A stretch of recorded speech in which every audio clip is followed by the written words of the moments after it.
Today I want to tell you the story of a curse. The curse of world-famous composer Robert Schumann. Follow me to the old cemetery in Bonn, Germany.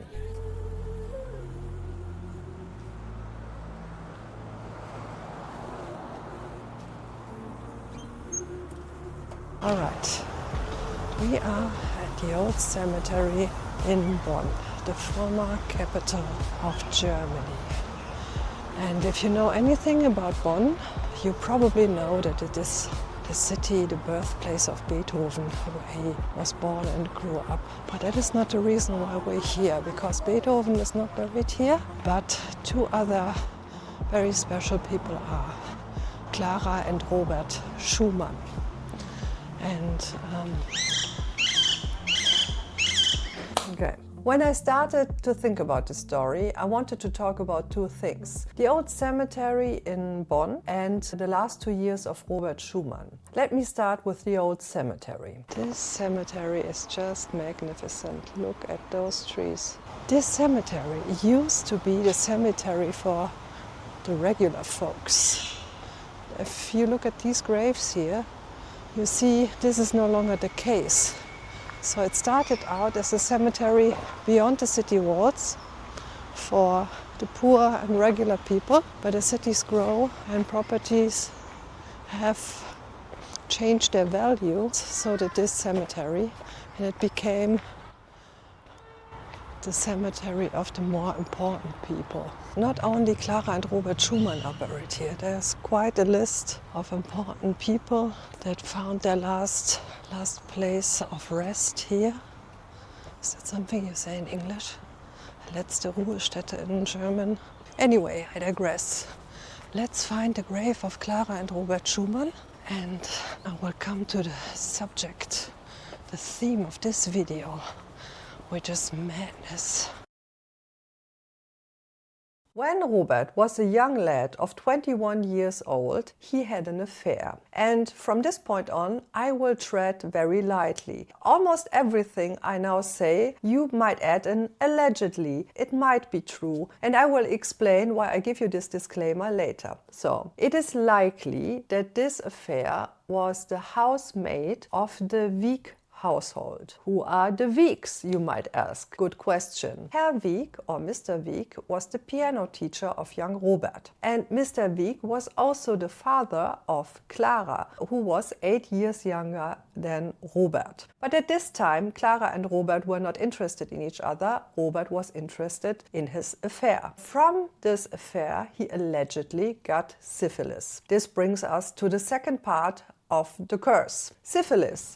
Syphilis is a sexual transmitted disease, which is also known as the Great Imitator, because it starts out like you might think an STI starts. You get some kind of ulcer, some kind of disgusting little spot on your genitals, and that disappears after a while. Then you might get a rash all over your body and on your hands and feet, and this also might appear after a while. And then the more cursey stuff starts. Once the syphilis bacteria is in your bloodstream, it can wreak havoc all over your body. It has access to everything. It can go even through the blood-brain barrier. So you can get all kinds of diseases. This is why it's called the Great Imitator. Fun fact, syphilis was first written about in, I think, the 1700s in Naples. And the people of Naples called it the French disease because French soldiers were in town during that time. But the French soldiers called it the Italian disease. The Russians called it the Polish disease. The Polish called it the German disease. The Turkish called it the Christian disease. You get the gist of it.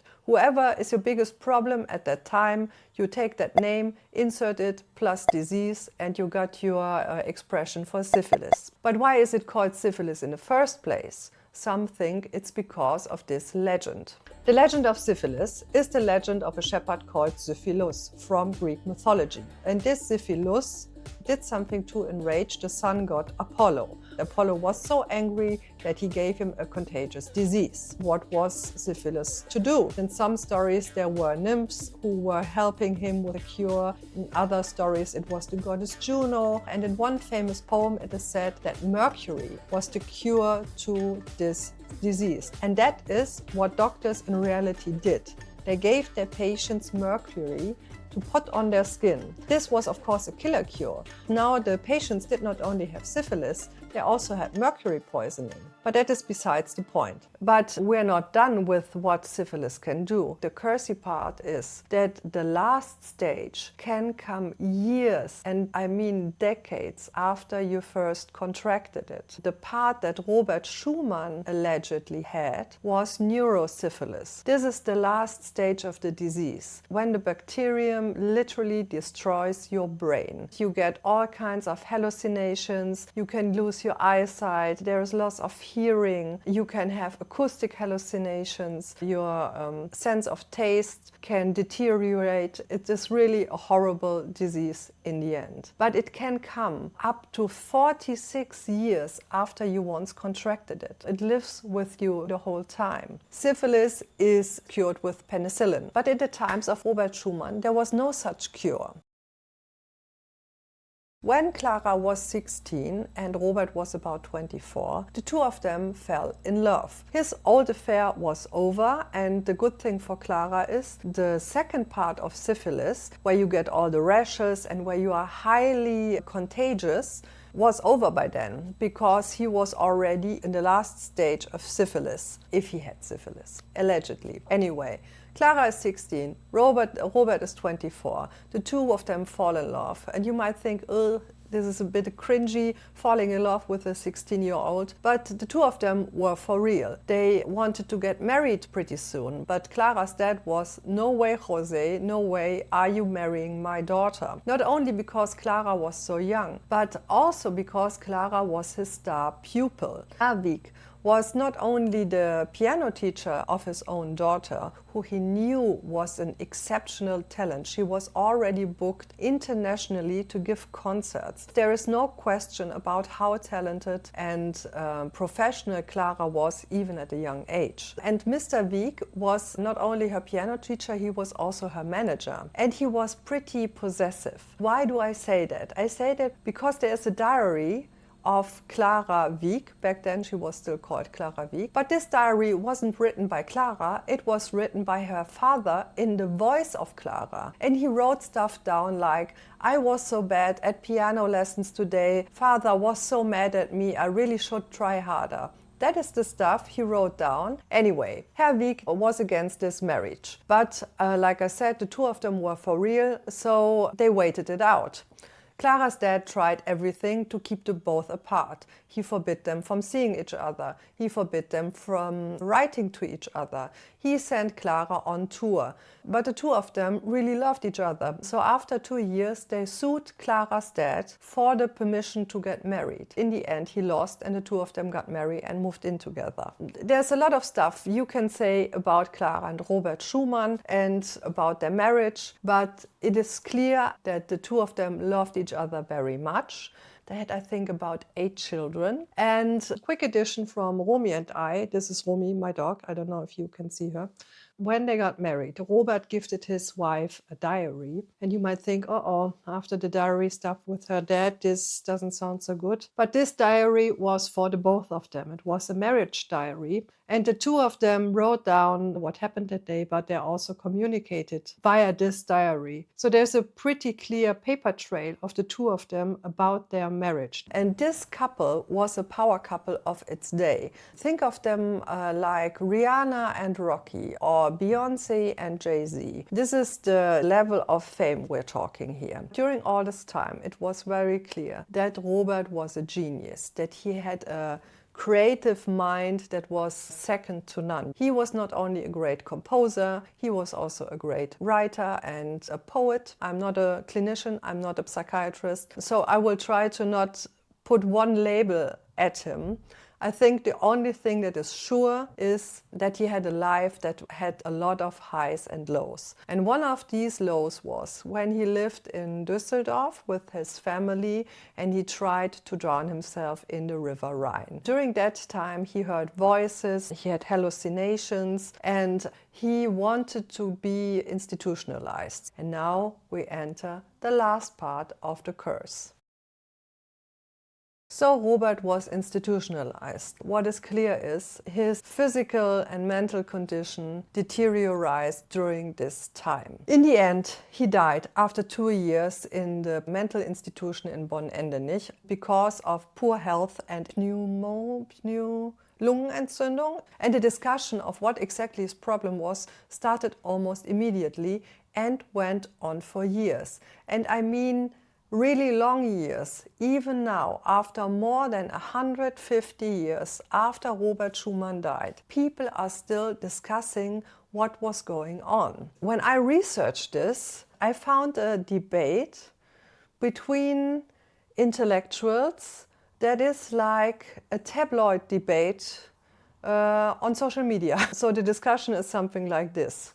Some say Robert Schumann had contracted syphilis and he died because his brain went to mush, basically. Some say this is just a horrendous lie, a lie that was pushed forward by Clara Schumann, who wanted to get rid of a difficult husband because she was in a love affair with a young Johannes Brahms. It is true that Clara and Johannes Brahms were very close during the last years of Robert Schumann's life. And I think it is also clear that Johannes Brahms had a crush on Clara. Anything else, we don't know. But it is also clear that Robert Schumann loved Johannes Brahms very much and that Brahms visited him all the time. Clara Schumann did not visit her husband.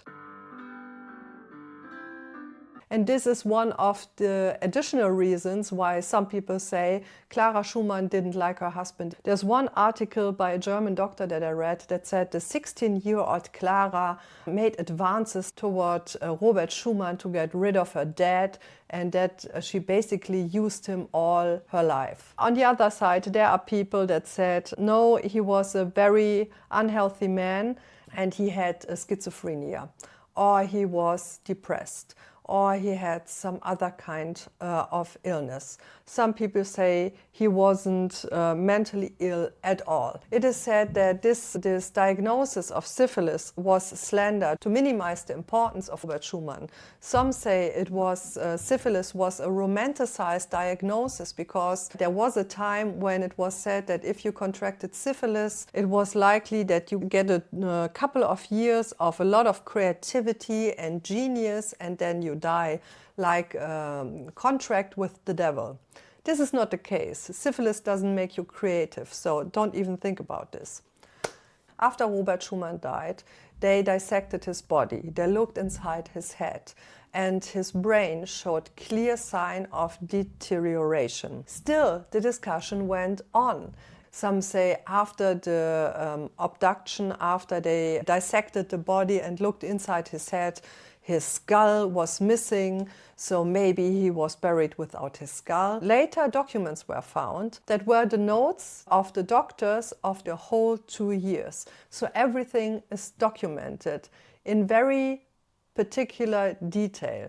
So you can really follow along how the journey of his mental and physical condition was during that time. He had trouble with his hearing, his brain went everywhere. He didn't want to eat a lot of the time, and when he was clear, he was still composing, but his overall condition went from bad to worse. My theory is that Robert Schumann really had syphilis, that he was in the late stages and he had neurosyphilis and died because of it. And I think that Robert and Clara Schumann had a marriage that was exceptional because these were two very exceptional people, and that was on the other hand very normal because they had a lot of problems.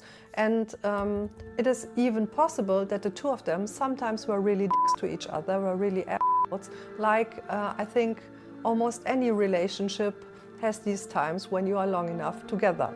What I also think the real curse of Robert Schumann is that he was so beloved, that he was so important for so many people, that they cannot stop arguing about what kind of life he led, what kind of person he was, and that there is so much projection onto Robert and Clara that this is really a curse in itself.